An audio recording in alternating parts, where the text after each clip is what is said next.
Bueno, mi nombre es Karen Glavich y soy encargada de contenido del Londres 38 y he formado parte de la comisión de investigación que ha llevado adelante este proyecto que hoy día les vamos a presentar y que esperamos poder discutir y conversar con ustedes.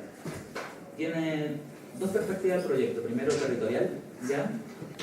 En el sentido de que la mayoría de los militantes que pasaron por Londres 38 eran del MIR, entonces identificamos un poco cómo funcionaban ellos orgánicamente. Y hacia el año 79 ellos funcionaban con GPM, que eran los grupos políticos militares. Como les comentaba, el abordaje es territorial, pero también tiene otra perspectiva. El territorial por el tema de los GPM, y la segunda perspectiva es que nosotros hablamos de sociobiografía, ¿ya? Hablamos de biografías colectivas, en el sentido de que esta biografía colectiva nos permita establecer los vínculos que hay entre la militancia, ¿ya? Y sobre todo indagar un poco en lo que Miguel Urrutia hablaba en la interacción entre la militancia y la base popular. Por ejemplo, lo que ven ahí al lado es un acta de avenimiento, si no me equivoco, de José Villagra, ¿ya? Militante del MIR. Entonces llegamos a esa acta de avenimiento en la medida de que fuimos a la entrevista con los compañeros y fuimos a la entrevista con la señora y con la familia, y podemos encontrar documentos que nos hablen de su protagonismo y no del momento represivo. Uy, perdón. ¿Ya? Lo mismo podemos, por ejemplo, para el caso de Eduardo Lara en la Villa Francia. Ya. Entonces, en cierta medida, estas entrevistas que inicialmente son exploratorias y que son en profundidad, nos permiten identificar el protagonismo que nosotros después vamos a buscar a prensa o vamos a buscar a archivos, ¿ya? Y todo esto que el tema metodológico también incluye la visita a algunos sectores donde se ha concentrado un poquito de la militancia milista que pasó por Londres 38. ¿Ya? Entonces, cuando logramos identificar esos vínculos militantes, lo que nosotros hacemos es a la vez politizar el recuerdo, politizar la memoria. Y en ese sentido, en el plano de la reflexión, cuando uno indaga en las memorias de los militantes, entra en tensión con cómo se ha administrado la memoria de los años 90 en adelante y sobre todo, por ejemplo, el concepto de reconciliación, que vendría a ser como un volver a conciliarse, o como que en algún momento hubo una unidad o una armonía social a la cual hay que volver porque eso implica la reconciliación. Al contrario, lo que uno ve en las memorias de las familias y de los compañeros es antagonismo, es contradicción de clase, es violencia, ¿ya?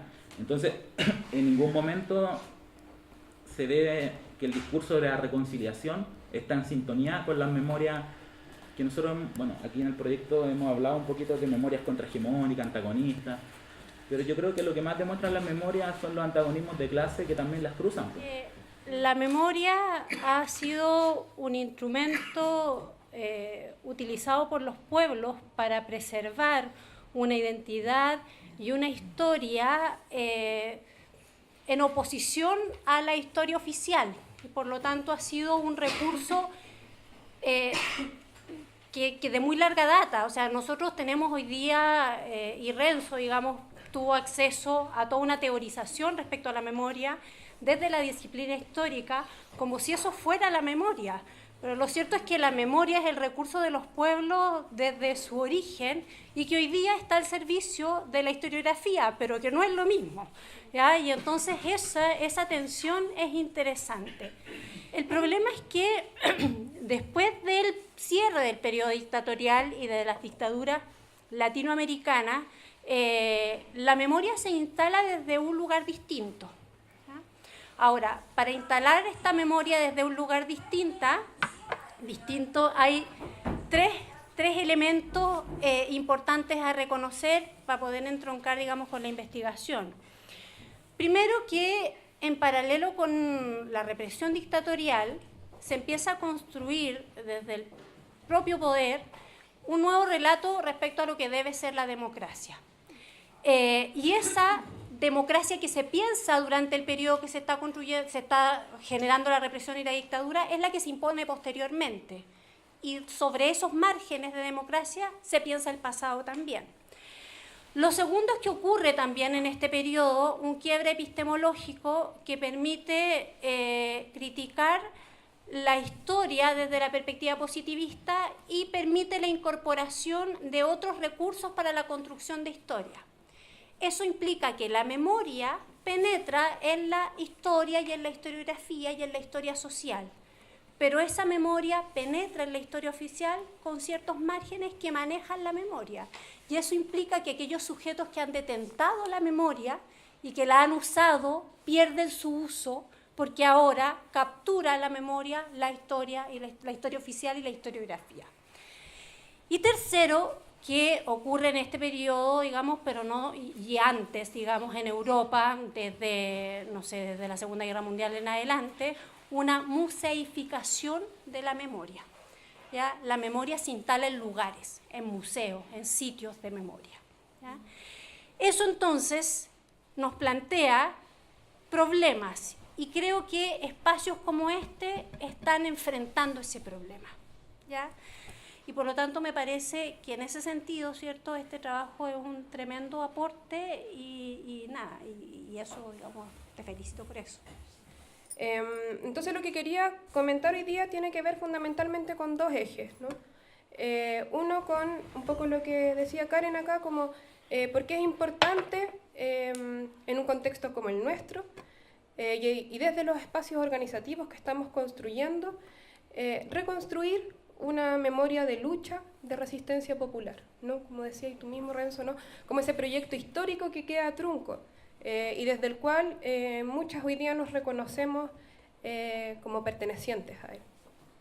Y el segundo es que tiene que ver como con lo metodológico, ¿no? Con la relevancia de los cómo, de cómo nos vamos reapropiando, visibilizando y construyendo nuestros sentidos, nuestros saberes, nuestros relatos, nuestras memorias también, ¿no?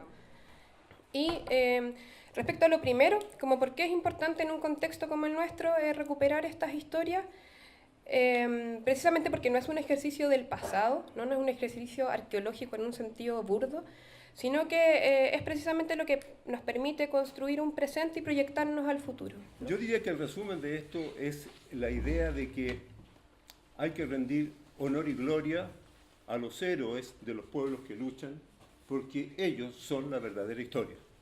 Y de ahí se puede colegir un conjunto de ideas y de reflexiones. La historia no son los muertos, no son los monumentos, no son las momias, no son las ruinas. La historia es el futuro. La historia es el presente construido sobre la base de los pilares de los pueblos, de los pilares de las necesidades, de los pilares de la conciencia, de los pilares de la voluntad consciente para luchar.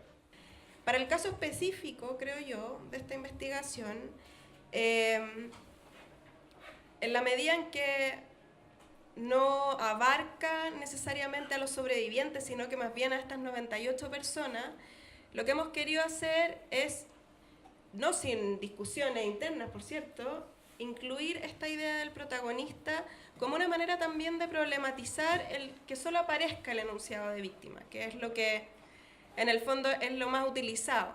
Sería muy bueno que este tipo de análisis no solamente se fuera ante lo político, sino también ante lo político histórico, me refiero, sino que también ante lo político actual, que nos permite cuestionarnos constantemente si es que las personas somos víctimas o no. De manera personal creo que sí somos víctimas de un modelo, de un sistema que es sumamente violento con nosotros, pero de otra forma también somos como luchadores porque nos organizamos dentro de esta adversidad de una u otra forma y nos permite como dar este tipo de discusiones que quizá ahora estamos hablando muy pocos, pero en un futuro vamos a lograr conversarlo con más personas. Les quiero agradecer a todas y todas por haber venido, por haber compartido esta experiencia en el fondo, esta primera suerte de divulgación de, no sé si resultados, pero al menos de los avances de esta investigación, que para nosotros era bien importante tener una retroalimentación en la medida en que no queremos que se quede en estas paredes, sino que más bien pueda salir, pueda conocerse.